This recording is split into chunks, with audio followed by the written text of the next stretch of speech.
Hello everyone, Assalamu alaikum. I am Dil Muhammad. Welcome back to my channel. This is my another new blog. আজকের ভিডিওটি যারা Facebook অথবা YouTube থেকে দেখতেছেন তাদেরকে জানাই অনেক ধন্যবাদ।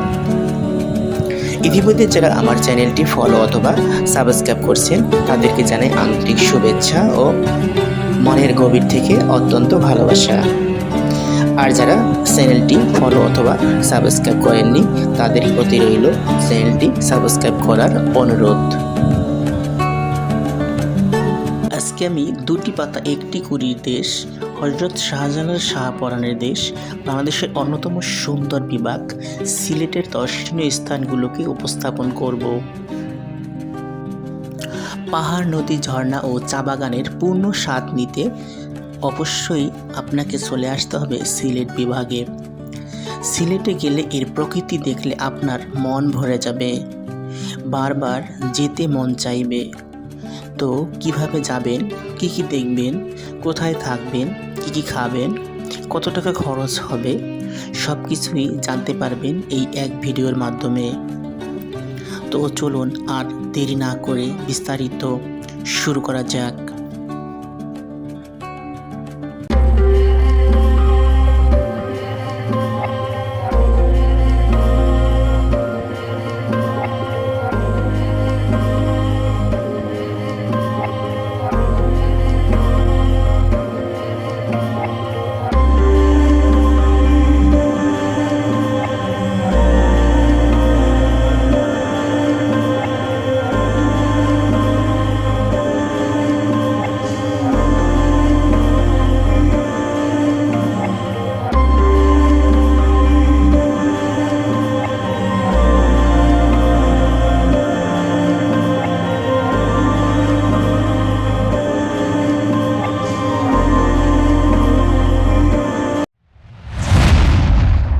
থেকে সিলেটে বিমানে যেতে চাইলে ভাড়া পড়বে ৩,৫০০ টাকা থেকে ৮,০০০ টাকা, সময় লাগবে ৪০ মিনিট। একটু কমে যেতে চাইলে কমপক্ষে ১ মাস আগে টিকিট কাটতে হবে। বাসে যেতে চাইলে শ্রেণীভেদে ভাড়া পড়বে ৬৫০ টাকা থেকে ১৫০০ টাকা। ট্রেনে যেতে চাইলে ভাড়া পড়বে ৩০০ টাকা থেকে ১২২০ টাকা। শ্রেণীভেদে এসি ভাড়া এবং নন এসির ভাড়া ভিন্ন হয়ে থাকে। তবে ভ্রমণের ১০ দিন আগে টিকিট কেটে রাখা ভালো, তা না হলে পছন্দ মতো টিকিট পাওয়া যায় না। গাইস, এ যাত্রায় আমরা ট্রেনে করে সিলেটে যাওয়ার জন্য রাত ১০টায় ঢাকা বিমানবন্দর স্টেশন থেকে যাত্রা শুরু করে ভোর ৫টায় সিলেটের আম্বরখানা স্টেশনে পৌঁছাই। আমাদের টিকিট প্রতি নন এসিতে ভাড়া পড়ছিল ৩৮০ টাকা। সিলেটের স্পটগুলো ঘোরার জন্য বিভিন্ন ধরনের গাড়ি পেয়ে যাবেন। সেক্ষেত্রে একদিনের জন্য সিএনজি ভাড়া পড়বে ১৫০০ থেকে ৩,৫০০ টাকা, হাইসের ভাড়া পড়বে ৫,৫০০ থেকে ৭,০০০ টাকা, চাঁদের গাড়ি ভাড়া পড়বে ৩,৫০০ টাকা থেকে ৫,৫০০ টাকা। এছাড়াও লেগুনার গাড়ি পাওয়া যায়, সে গাড়ির ভাড়া পড়বে ১৫০০ থেকে ৪,০০০ টাকা। সিজন ভেদে এই গাড়ির ভাড়ার পরিমাণ কম বেশি হয়ে থাকে। আপনি সময় এবং কোনগুলো স্পট ঘুরবেন তা বলে দরদাম ঠিক করে নেবেন। তবে কক্সবাজার থেকে সিলেটের ড্রাইভারদের ব্যবহার যথেষ্ট ভালো। এবারের ভ্রমণ অর্থাৎ শিক্ষা সফর ছিল অত্যন্ত আনন্দময় ও শিক্ষণীয়, কারণ আমরা ছিলাম আমার কর্মস্থল চারাবাগ গ্লোরিয়াস স্কুল অ্যান্ড কলেজের একঝাঁক দক্ষ শিক্ষকবৃন্দ ও ৫ জন আলেম। আর আমাদের এই শিক্ষা সফরকে আরও আনন্দময় করার জন্য আমরা পেয়েছিলাম চারাবাগ গ্লোরিয়াস স্কুল অ্যান্ড কলেজের প্রতিষ্ঠাতা পরিচালক ও প্রিন্সিপাল জনাব মঈন হাসান হেলাল স্যারকে। এছাড়াও পেয়েছিলাম অক্সফোর্ড শিক্ষা পরিবারের প্রতিষ্ঠাতা পরিচালক জনাব শরীফ স্যারকে। তাদের উপস্থিতি আমাদের এই ভ্রমণকে অনেক আনন্দময় এবং শিক্ষণীয় করেছিল, যেটা ভাষায় প্রকাশ করার মতো না। আমরা স্যারের প্রতি অত্যন্ত শ্রদ্ধা ও কৃতজ্ঞতা জ্ঞাপন করছি। হ্যালো গাইস, আসসালামু আলাইকুম। আমাদের সিলেট ভ্রমণের তৃতীয় দিনে আপনাকে স্বাগতম। প্রথম এবং দ্বিতীয় দিন আমরা সিলেট এবং জাফলংয়ের এরিয়া যে স্পটগুলো আছে সেগুলো ঘুরেছিলাম। তো তৃতীয় দিন রাতে আমরা ভ্রমণ করে চলে আসি শ্রীমঙ্গল। শ্রীমঙ্গল একটি হোটেলে আমরা রাত্রি যাপন করার পর সকালবেলা তৃতীয় দিনের মতো বের হয়েছি শ্রীমঙ্গল এবং মৌলভীবাজার এর মধ্যে যতগুলো সুন্দর সুন্দর স্পট আছে সেগুলো ঘোরার জন্য। তো তৃতীয় দিনের ভ্রমণে আজকে আমরা প্রথমে যাচ্ছি দার্জিলিং টিলা। এটি বর্তমান সময়ে অত্যন্ত জনপ্রিয় একটি পর্যটন স্পট। তো তৃতীয় দিনের জন্য আমরা সবাই মিলে দুটো গাড়ি ভাড়া নিয়েছি। এক একটা গাড়ির ভাড়া পড়েছিল ৩,৫০০ টাকা। তবে সিজনে এই গাড়ির ভাড়া আরও অনেক বেশি, ৫,০০০ থেকে ৭,০০০ টাকা লাগতে পারে।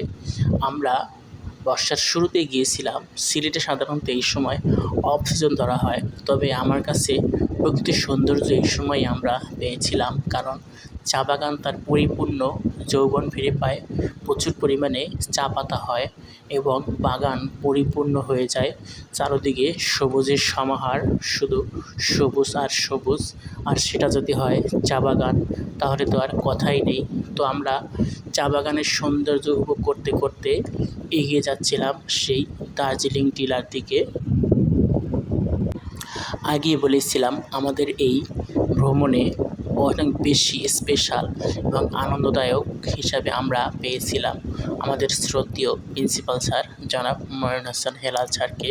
তো স্যার অনেক উপভোগ করেছিল এবং আমাদের বিভিন্ন দিক নির্দেশনামূলক, শিক্ষানীয়মূলক বিভিন্ন কথা বলেছিল। তো আমরা আস্তে আস্তে এগিয়ে যাচ্ছি সেই দার্জিলিং টিলার দিকে। এটি হচ্ছে গ্র্যান্ড সুলতান, সবচেয়ে ব্যয়বহুল শ্রীমঙ্গলের যে রিসোর্ট আছে, এটির সামনের যে রাস্তাটা আছে সেটা দিয়ে অর্থাৎ ডান দিকে যে রাস্তাটা চলে গেছে সে রাস্তা দিয়ে প্রবেশ করতে হবে। দার্জিলিং টিলাটা মূলত মৌলভীবাজার জেলার শ্রীমঙ্গল উপজেলার রাধানগর এলাকার এমআর খান চা বাগানের একটা অংশ। তো এখানে আসলে টিকিট লাগে না, তবে কর্তৃপক্ষের কাছ থেকে অনুমতি নিতে হয়। তো আমরা এখানে সবাই নাম এন্ট্রি করে তাদের সিকিউরিটির জন্য ফোন নাম্বার দিয়ে তাদের অনুমতি নিয়ে প্রবেশ করতে হবে। তো এখান থেকে আর গাড়ি ভিতরে নেওয়া যাবে না, গাড়িটা রেখে যেতে হবে। তো গাড়িটা রেখে আপনারা এখান থেকে হেঁটে হেঁটে আস্তে আস্তে সামনের দিকে এগিয়ে যাবেন। আমরা আস্তে আস্তে উপরের দিকে উঠে যাচ্ছি। তো উপরের ভিউটা আসলে সত্যি অসাধারণ। তো এই হচ্ছে দার্জিলিং টিলার আসল সৌন্দর্য। আপনি বর্ষাকালে আসলে এই ভিউটা সুন্দর করে পাবেন, কারণ শীতকালে আসলে গাছের পাতাগুলো ঝরে যায় এবং শুধু গাছগুলো দাঁড়িয়ে থাকে এবং গাছের পাতাও কম থাকে। তো হাতে সময় থাকলে দার্জিলিং টিলায় ঘুরতে আসবেন, প্রাকৃতিক সৌন্দর্য উপভোগ করবেন। আসসালামু আলাইকুম গাইস, চলে আসলাম শ্রীমঙ্গলের অন্যতম যে সুন্দর স্পট দার্জিলিং টিলা। দেখতে পাচ্ছেন আমি এখন দার্জিলিং টিলার ঠিক উপরে দাঁড়িয়ে আছি। তো এখান থেকে ভিউটা সত্যি অসাধারণ। যেটা আসলে বলে প্রকাশ করা যাবে না। তো এই টিলাটা আসলে অনেক উঁচু। তো আমি একেবারে মেইন যে পয়েন্ট উঁচুতে দাঁড়িয়ে আছি। তো এখান থেকে আসলে দেখতে এই টিলার ভিউটা দার্জিলিং এর মতো দেখতে, তাই এর নামকরণ করা হয়েছে দার্জিলিং টিলা। তাহলে আসলে খুব সুন্দর ভিউ পাবেন, কিন্তু যদি শীতকালে আসেন তাহলে সৌন্দর্যটা প্রকাশ পায় না, কারণ শীতকালে গাছপালা আসলে একটু সাদা থাকে, কিন্তু যদি বর্ষাকালে আসে তাহলে এরকম সবুজ সুন্দর ভিউ দেখতে পাবেন, যেটা সত্যি অসাধারণ। তো আপনারা দার্জিলিং জেলায় ঘুরতে আসবেন, সুন্দর উপভোগ করবেন এই কামনায় আজকে।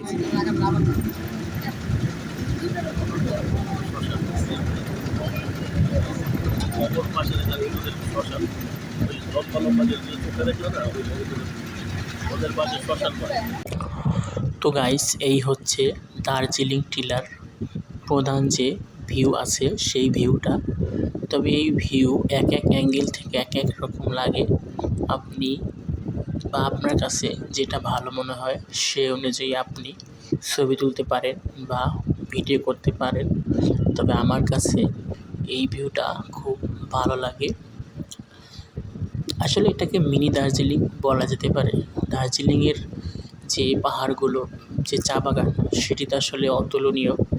তবে বাংলাদেশের চা বাগান অনেক সুন্দর। গাইস, এ পর্যায়ে আমরা তৃতীয় দিনের দ্বিতীয় স্পটে যাচ্ছি। এটি হচ্ছে শ্রীমঙ্গলে অবস্থিত নূরজাহান চা বাগান, যেটি মৌলভীবাজার জেলার শ্রীমঙ্গল উপজেলায় অবস্থিত। তো চা বাগান সবচেয়ে বেশি হচ্ছে বাংলাদেশের মধ্যে শ্রীমঙ্গলে। শ্রীমঙ্গলের অনেকগুলো সুন্দর সুন্দর চা বাগান রয়েছে। তো এদের ভিতরে আমার দেখা সবচেয়ে সুন্দর এবং মনোমুগ্ধকর চা বাগান হচ্ছে নূরজাহান চা বাগান, যেখানে আসলে যাওয়ার জন্য কোনো টিকিটের প্রয়োজন হয় না। অন্যান্য স্পট যখন আপনি ঘুরতে যাবেন তখন পথেই এই নূরজাহান চা বাগান দেখতে পাবেন। তো আমরা মাদক লেক যাওয়ার জন্য যখন রওনা হই, তো পথেই এই নূরজাহান চা বাগান পেয়ে যাবেন। চা বাগানের সৌন্দর্য আসলে বলে প্রকাশ করার মতো না। যখন আপনি গিয়ে দেখবেন তখন এর সৌন্দর্য উপভোগ করতে পারবেন। তো আমরা সকালবেলা যখন চাঁদের গাড়ি নিয়ে বের হচ্ছিলাম, তখন আকাশটা হালকা রোদ ছিল, বৃষ্টি ছিল না। তো মনোমুগ্ধকর একটা পরিবেশ, চারপাশের আবহাওয়া অনেক সুন্দর, এবং চাঁদের গাড়িতে আসলে আপনি প্রচুর পরিমাণে বাতাস উপভোগ করবেন। তো আমরা খুব প্রফুল্লর সাথে ফ্রেশ মাইন্ডে এগিয়ে যাচ্ছিলাম। নূরজাহান চা বাগান আসলে অনেক বড় একটা অংশ, একাধিক বাগানের সমষ্টি হচ্ছে নূরজাহান চা বাগান। তো মাঝখানের অংশটা যখন আমাদের সবার কাছে খুব ভালো মনে হলো, আকর্ষণীয় হলো, তো তখন আমরা সবাই গাড়ি থেকে নেমে গিয়েছিলাম। তো গাড়ি থেকে নেমে গিয়ে আমরা চা পাতা এবং চা গাছ খুব কাছ থেকে উপভোগ করছিলাম। তো এই রাস্তায় যাওয়ার যে পথটা, রাস্তাটা চিকন, তবে যাওয়া যায় আস্তে আস্তে। রাস্তা একটু ভালো হলে আরও বেশি ভালো লাগতো। তো আমরা আস্তে আস্তে এগিয়ে যাচ্ছিলাম। দুই পাশে চা বাগান, মাঝখানে রাস্তা। এর সৌন্দর্য আসলে বর্ণনাতীত। তো এখানে ডান দিকে না গিয়ে বাম দিকের রাস্তায় যেতে হবে, কারণ মেনলি আমরা যাচ্ছি মাধবপুর লেকে। তো আমরা ইতিমধ্যে নূরজাহান যে চা বাগানের এরিয়া এর ভিতরে ঢুকে গিয়েছি। তো আমরা গাড়ি রাস্তায় দাঁড় করিয়ে এখানে গাড়ি থেকে নেমে চা বাগানের সৌন্দর্য উপভোগ করতেছিলাম। তো দেখতে পাচ্ছেন টিলার উপরের যে ভিউ আছে এটা অসাধারণ, মন চায় বারবার চা বাগানে যেতে। আল্লাহর রহমতে আমি 3 থেকে 4 বার এই চা বাগানে গিয়েছি। তবে যতবারই যাই শুধু বারবার যেতে মনে চায়। চা বাগানের সৌন্দর্য আপনাকে মুগ্ধ করবে, কাছে টানবে। এ পর্যায়ে আমরা যাচ্ছি মাধবপুরের রাবার বাগানে।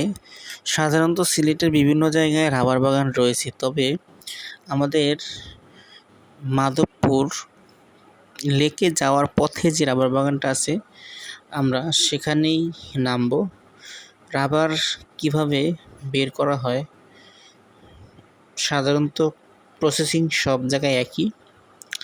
তো আমরা আজকে যে রাবার বাগান দেখাবো এটা মাধবপুর লেকে যাওয়ার যে রাস্তা, সেই রাস্তার ডান পাশেই পেয়ে যাবেন অনেক বড় একটা রাবার বাগান। তো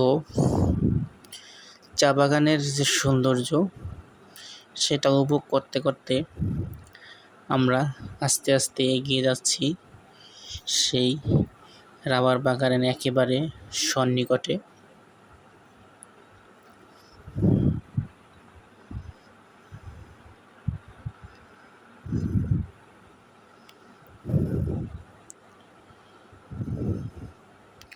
অনেকক্ষণ টিলায় যে চা বাগান ছিল সেটা দেখলাম, এখন চলে আসলাম কিছুটা সমতলের ভিতর দিয়ে আমরা যাচ্ছি।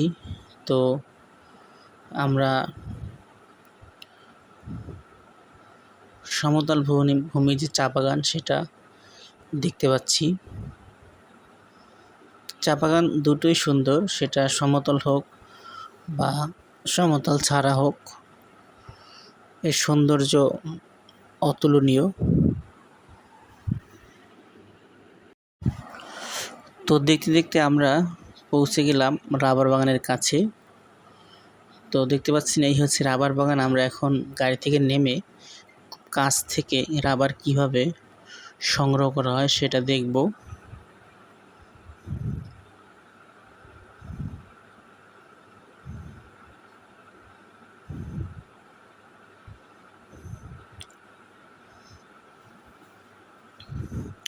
তো এই হচ্ছে রাবার গাছ।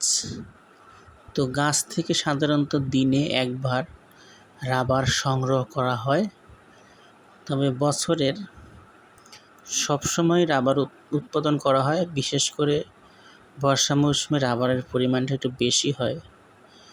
তো গাছের যে ছাল আছে, ছালটা কেটে দিলেই রাবারটা বের হয় এবং এটা পাত্রে জমা হয়। সেখান থেকে রাবারটা সংগ্রহ করে রাবারের যে পণ্যগুলো আছে সেগুলো তৈরি করা হয়। তো এই ছিল রাবার বাগান। এর পাশে অবস্থিত সমতল ভূমির চা বাগান আমরা একটু ঘুরে দেখলাম। আসসালামু আলাইকুম গাইজ, চলে আসলাম শ্রীমঙ্গলের অন্যতম আকর্ষণ রাবার বাগান। তো এখানে আসলে খুব শান্তশিষ্ট পরিবেশ, রোদ খুব কম, প্রচণ্ড বাতাস এবং প্রাকৃতিক যে নৈসর্গিক দৃশ্য সত্যি অসাধারণ। এই গরমের ভিতরেও প্রচণ্ড ঠান্ডা, অর্থাৎ এখানে বাতাস আছে প্রচুর। চারপাশে একটা সুন্দর পরিবেশ, চা বাগান এবং সাথে রাবার বাগান। এই চা বাগান এবং রাবার বাগানের যে এই পরিবেশটা খুব শান্তশিষ্ট, নাতিশীতোষ্ণ এবং যথেষ্ট সুন্দর, যেটা আসলে ভাষায় প্রকাশ করা যাবে না।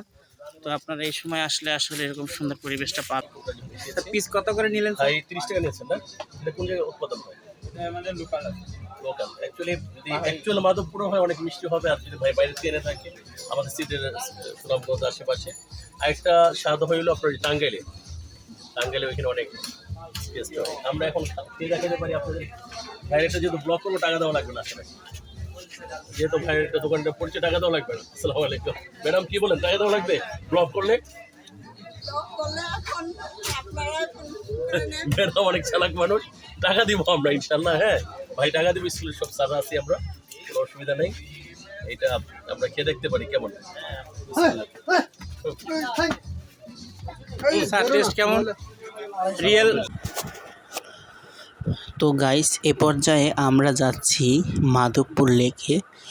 একটু আগেই মাধবপুর লেকে যাওয়ার পথে রাবার বাগান আমরা ভ্রমণ শেষ করলাম। তো এখন লেকে চলে যাব। তো এই মাধবপুর লেকটি মৌলভীবাজার জেলার কমলগঞ্জ উপজেলার মাধবপুর ইউনিয়নের পাত্রখোলা চা বাগানে অবস্থিত। এটি আসলে অনেকগুলো চা বাগান এরিয়ার সমষ্টি এবং এই লেকটি প্রায় 3 কিলোমিটার দৈর্ঘ্যের। 1965 সালে বাঁধ দিয়ে পানি জমিয়ে রেখে এই লেকটি তৈরি করা হয়। যতটুকু জানা গিয়েছিল, তৎকালীন সময় ব্রিটিশরা যখন স্বাধীনতার আগে ভারতীয় উপমহাদেশ শাসন করত, তখন পানির প্রয়োজনে তারা এই লেক তৈরি করেছিল। পরবর্তীতে এই লেকটি অক্ষত অবস্থায় রয়ে গেছে। তো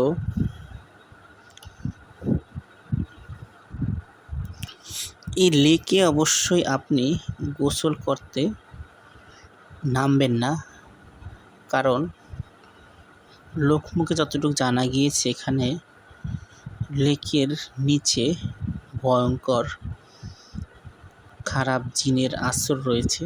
তারা একাধিক মানুষকে মেরে ফেলেছে এবং অনেকে আহত হয়েছে, অনেকে খুঁজে পাওয়া যায়নি।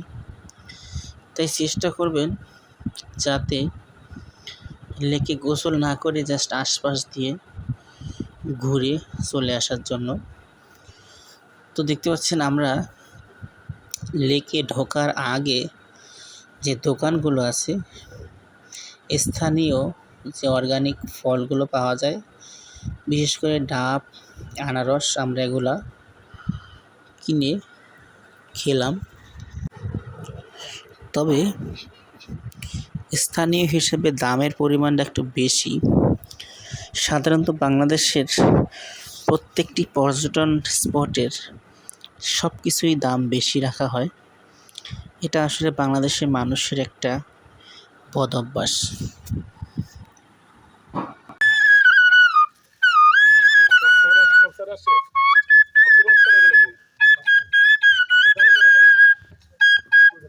মোটামুটি ভালো মানুষ।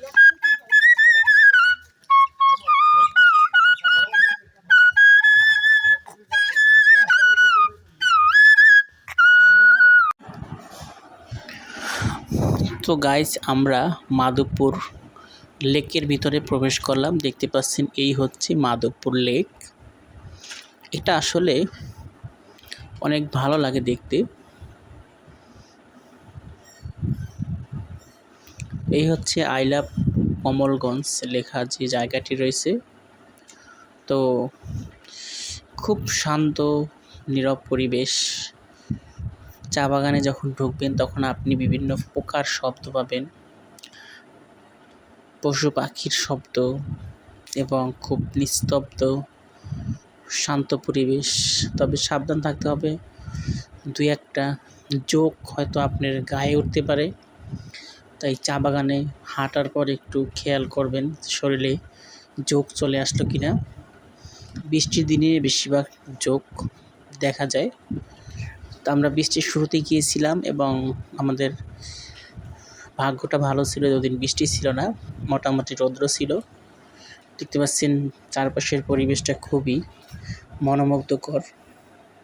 তো আমরা একেবারে উপরে চলে আসলাম, মাধবপুর চা বাগানের একেবারে উপরের প্রান্তটা। এখানে অনেকগুলো বাগানের সমষ্টি আসলে। লেকটাও অনেক দীর্ঘ, যেটা আগে বলেছিলাম, প্রায় 3 কিলোমিটার। তো সম্পূর্ণ লেকটা আসলে ঘুরে শেষ করার মতো না। আমরা চা বাগানটা ভালো করে দেখলাম। আসলে বাগানটা সত্যি অনেক সুন্দর ছিল, এবং এখান থেকে ইন্ডিয়ার যে পাহাড়গুলো সেটা দেখতে পাচ্ছিলাম, অর্থাৎ প্রায় সীমান্তের কাছাকাছি। তো যদি আপনার হাতে অনেক সময় থাকে, এই চা বাগানে বসে গল্প করা বা শুকনো কোনো খাবার আপনি খেতে পারেন। অবশ্য মাঝখানে শরবত এবং স্থানীয় যে ফল, কলা, ডাব, আনারস এগুলো পাওয়া যায়, তবে একটু দামটা বেশি। তারপরেও অর্গানিক পাবেন, ফরমালিন মুক্ত। তো আমরা অনেক ভালোই উপভোগ করার পরে চা বাগান থেকে আস্তে আস্তে নিচে নেমে আসলাম। চা বাগানের সৌন্দর্য আসলে অসাধারণ, এটা বলে প্রকাশ করার মতো না। হাতে সময় থাকলে অবশ্যই মাধবপুর লেগে যাবেন। এই চা বাগানের উপরে যে দৃশ্যটা, সেটা সত্যি অসাধারণ, যেটা আসলে ভাষায় প্রকাশ করা যাবে না। এখানে প্রচণ্ড বাতাস। দুপুর ঠিক এখন বা 12:30 বাজে। তবে এখানে যে বাতাস বইতেছে, ঠান্ডা বাতাস, দূর আকাশে সেই ইন্ডিয়ার বড় বড় পাহাড়গুলো দেখা যাচ্ছে। তো এই দিক থেকে যে ঠান্ডা বাতাসটা আসতেছে, সত্যি প্রাণ জুড়িয়ে যাওয়ার মতো। এবং এখানে না আসলে আসলে এটা বলে ভাষায় প্রকাশ করা যাবে না। তো এই মাধবপুর লেকের আসল সৌন্দর্য আসলে বর্ষাকালে ফুটে ওঠে। তো বর্ষাকালে আসলে আপনারা এই প্রকৃত সৌন্দর্য দেখতে পাবেন, কিন্তু শীতকালে আসলে পাতা কম ফলে গাছগুলো সাদা দেখা যায়, কিন্তু এখন সবুজ পাতা। ভিউটা একটু দেখেন যে কত সুন্দর ভিউ। সুবহানাল্লাহ, আল্লাহর সৃষ্টির কোনো তুলনা হয় না। তো আপনারা আল্লাহর সৃষ্টি ঘুরে ঘুরে দেখবেন, এটা আল্লাহ তাআলার একটা হুকুম। যে এরকম একটা কথা আছে যে আপনারা আল্লাহর সৃষ্টি দেখেন, তিনি কিভাবে এই পৃথিবীকে সৃষ্টি করেছেন। তো সবাই ভালো থাকবেন, সুস্থ থাকবেন। আল্লাহ হাফেজ।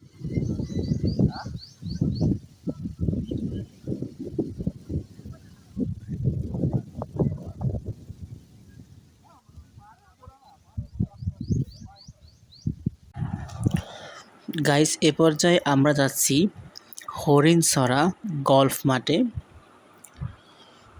তো আমাদের যে গাড়ি ছিল, গাড়িওয়ালাকে বলেছিলাম এখানে যাওয়ার জন্য। তো উনি আস্তে আস্তে যেতে শুরু করলেন। এটি মৌলভীবাজার জেলার শ্রীমঙ্গল উপজেলার টিপরাছড়া চা বাগানে অবস্থিত, এবং চা বাগানের মাঝখানে বিশাল এরিয়া নিয়ে এটি অবস্থিত। তো শহর থেকে প্রায় 12 থেকে 15 কিলোমিটার দূরে, যেতে সময় লাগবে 1 ঘন্টার মতো।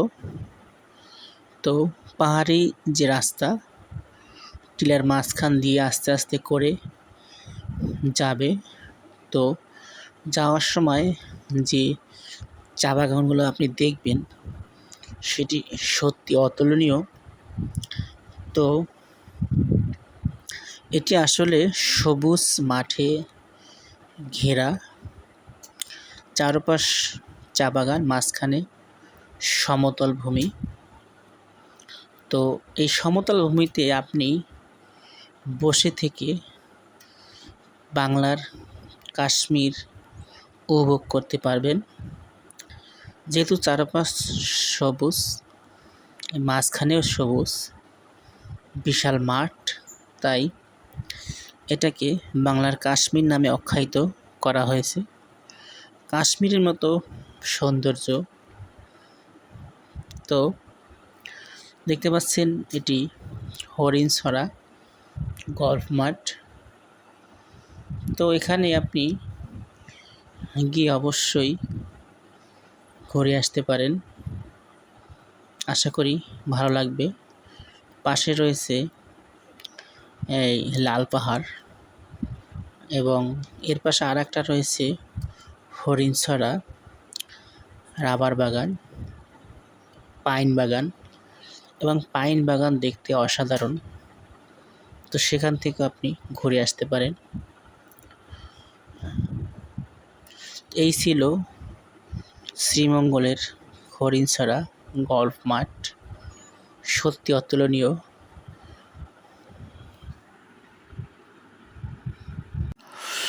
গাইজ, এ পর্যায়ে আমরা যাচ্ছি লাউয়াছড়া ন্যাশনাল পার্কে। এটি শ্রীমঙ্গলের বিখ্যাত একটি স্পট, যার অবস্থান মৌলভীবাজার জেলার কমলগঞ্জ উপজেলায়। তবে বেশিরভাগ অংশ কমলগঞ্জ উপজেলায় পড়েছে, কিছু অংশ শ্রীমঙ্গলে অবস্থিত। তো এই পার্কে অবশ্যই আপনি সন্ধ্যার আগে পৌঁছাবেন, সন্ধ্যার পরে সাধারণত অ্যালাউ করে না। তো এর সামনে গিয়ে আপনি বানরের দেখা পাবেন। জনপ্রতি পার্কের টিকিট মূল্য প্রাপ্তবয়স্কদের 120 টাকা, ছাত্রদের জন্য সাধারণত কিছু ছাড় পাওয়া যায়, ছোটদের টিকিট লাগে না। তো লাউয়াছড়া জাতীয় উদ্যানে আপনি যখন প্রবেশ করবেন, ভিতরে হয়তো বা কিছু প্রাণী দেখতে পাবেন, বিশেষ করে বানর, হনুমান, শিয়াল, বিভিন্ন প্রকার সাপ, কীটপতঙ্গ। তবে সাবধান থাকতে হবে, কারণ বিষাক্ত সাপ বা যদি কোনো প্রাণী, বিশেষ করে বানর, আপনার প্রয়োজনীয় জিনিস ছিনে নিতে পারে। এজন্য খুব সাবধানে চলাফেরা করতে হবে। পাশেই রয়েছে খাসিয়াপল্লী, সময় থাকলে খাসিয়াপল্লী থেকে কিছুক্ষণ অতিবাহিত করে আসতে পারেন। তো লাউয়াছড়া ন্যাশনাল পার্ক প্রকৃতির এক অপার সৌন্দর্যের আধার। তো এই হচ্ছে সেই খাসিয়াপল্লী। এখানে তাদের জীবনযাত্রা দেখতে পাবেন।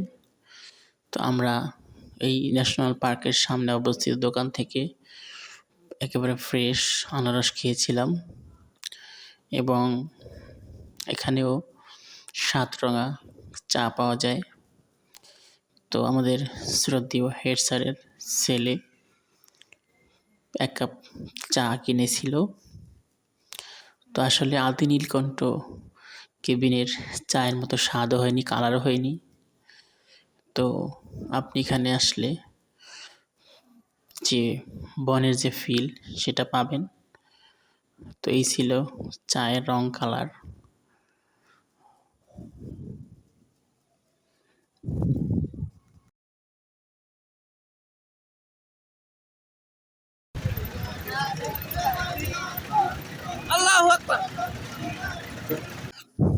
গাইস, এ পর্যায়ে আমরা যাচ্ছি শ্রীমঙ্গলের বিখ্যাত যে 7 রঙের চা।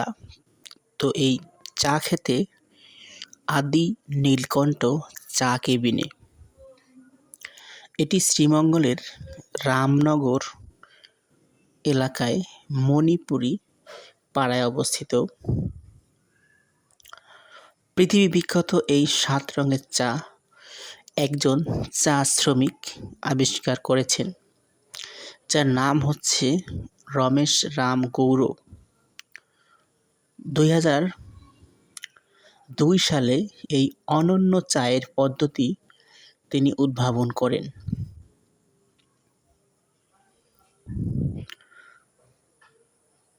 শ্রীমঙ্গল শহর থেকে এখানে আসতে 20 মিনিট সময় লাগবে। সিএনজি অথবা অটোতে করে চলে আসতে পারেন।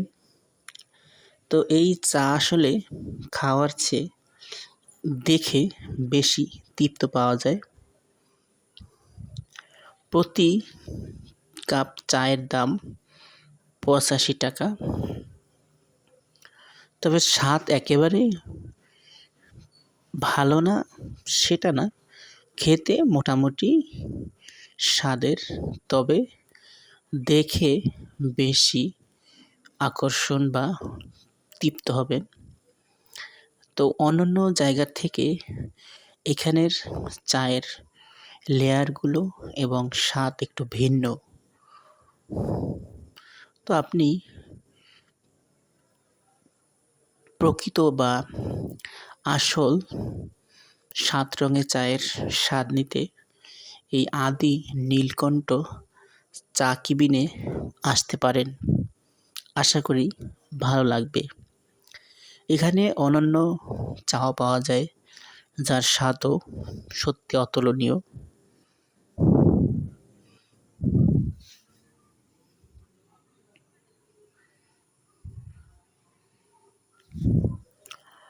আমরা রাতের বেলায় গিয়েছিলাম এবং অনেক ভালো লেগেছিল।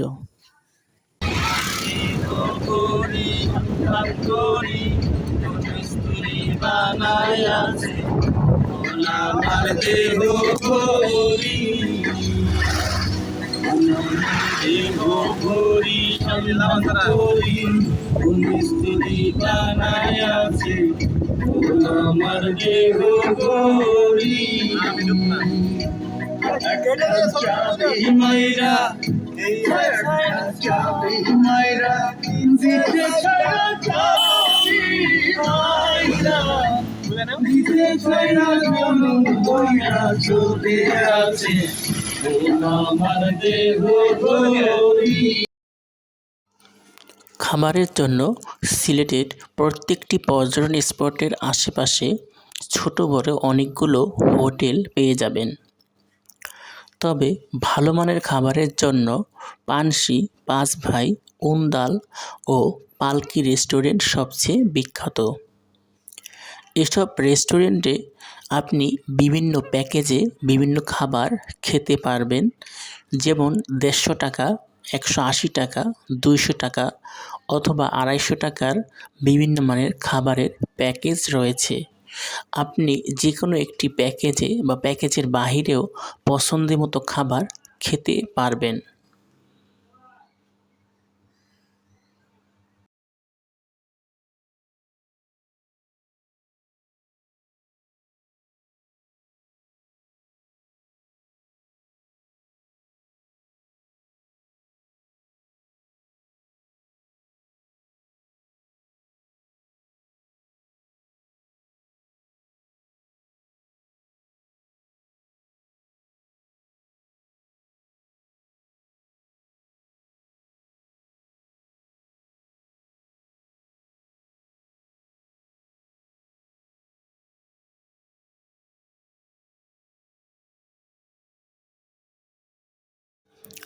সিলেটে থাকার জন্য প্রত্যেকটি স্পটের আশেপাশে বিভিন্ন মানের হোটেল বা রিসোর্ট পেয়ে যাবেন। নন এসি এক রুমের ভাড়া পড়বে 600 থেকে 1500 টাকা, এসি এক রুমের ভাড়া পড়বে 1500 থেকে 3500 টাকা, ফ্যামিলি এক রুমের ভাড়া পড়বে 3000 থেকে 5000 টাকা। এছাড়াও ভালো মানের রিসোর্টে থাকতে গেলে আপনাকে মৌলভীবাজার এবং শ্রীমঙ্গল যেতে হবে। সেখানে ভাড়া পড়বে 5000 টাকা থেকে শুরু করে 20,000 টাকা পর্যন্ত। তবে ভালো মানের রিসোর্টের জন্য অবশ্যই শ্রীমঙ্গল বিখ্যাত।